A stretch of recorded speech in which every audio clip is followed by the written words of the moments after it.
Top 5 reasons not to get into real estate. Hey, what's up guys? Thanks so much for stopping by. Before we get started and we jump into this thing, please like and subscribe to this video. I appreciate each and every one of you. If you have any questions, comments, please leave them down here below and I will make sure to get back with you just as soon as I possibly can. Thanks so much. Number 1 is the expense. You've got classes to pay for, you have dues to pay for, you have licensing to pay for, you have application fees, you have background checks. Seems like it's never ending with the way that they just kind of get the money from you right at the beginning. But let me put it to you this way though. Here in Kentucky and in Cincinnati, it costs right around $2,500. Those are kind of your startup fees. That's your classes, your insurance, your application fees, your MLS dues, your realty dues. So put that in perspective. You would need to sell probably like one house at the median price point, which is just over $300,000, and you will more than recoup that money. So while it's a negative in the beginning, it's negligible, and it's money that you're gonna get back as soon as you do a little bit of work. Reason number 2, it's hard. I mean, you have to generate your own business. This is like running a small business. So everybody says, oh, you've got all this flexibility. Well, flexibility just means you get to pick which 16 hours out of the day you want to work, just like any other small business. But generating leads, things like that, especially in the beginning, it's kind of a no-brainer how you do it. You just kind of go out there and you let everybody and anybody that you know that you're in real estate now. Tell all of your friends, all of your family, everybody on all of your social media, blast it out there, let everybody know. No, don't come off all salesy, just come off in a way that, hey, if you guys need any help with anything, I'm here for you now and this is what I do. So kind of come from it at that perspective. And the lead generation in the beginning isn't quite as hard, and you can start to build that referral base from the very start. Reason number 3, there are just so dang many realtors right now.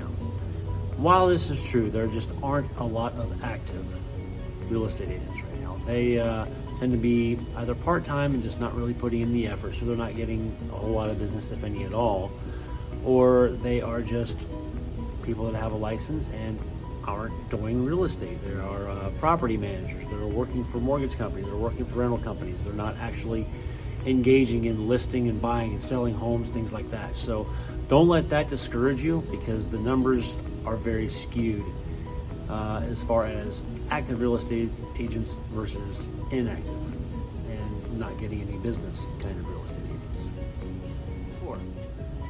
Number 4, for some people, a big con would be they just don't like dealing with people. Well, if that is you, quite honestly, that is the one true con in this entire video. If you don't like people, you don't like dealing with people, you're gonna have a hard time, because this is a very highly emotional job, because you're dealing with emotions on both sides of everything. The buyers are highly emotional because they're getting invested in these properties before they even put an offer in them, before they even get an offer accepted in them. They're already picturing, raising their family or living there, or, building their music studio in the basement, or, building their knitting room in the den. So they're putting all these emotions and things into a property they don't even have yet. So a lot of times you kind of end up having to talk people down off the ledge. You have to be a bit of a psychiatrist. And then the sellers, it's highly emotional because they've already made all those memories in there. They've lived in these homes so long. So you kind of have to handle people with kid gloves. You have to be empathetic. You have to be able to sympathize with people's feelings, thoughts, emotions, things like that. And if you can't do that, you don't like dealing with people, probably not the business for you. Reason number 5, not to get into this business, you are working 100% on commission. That can be pretty scary. That can be absolutely scary. But here's the thing. That means you get to decide how much money you make. The amount of work that you put into it is going to directly correlate to how successful you are in this business. If you only put in a little bit of work, you're only going to make a little bit of money. If you get in and you bust your butt and you start generating leads, you're going out and talking to people, you're door knocking, you're cold calling, you are sending out mailers, you're doing all these things to market yourself, to brand yourself, to let everybody in the entire world, in your entire little area, know that you are a real estate agent, you're going to be highly successful at this. Which means you're going to make a whole lot more money than you will sitting at a desk some corporate job somewhere.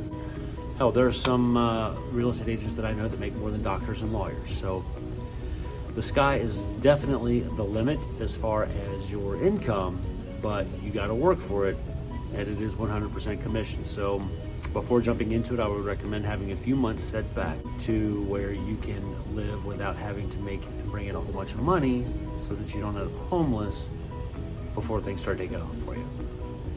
That can be a pro, that can be a con. You decide. Hey guys, thanks so much for watching. Please, please, please like and subscribe to this video, and check out all the other videos on my channel for more great information for real estate agents and also for buyers and sellers. Until next time, I'm Josh Foltz, your real estate resource.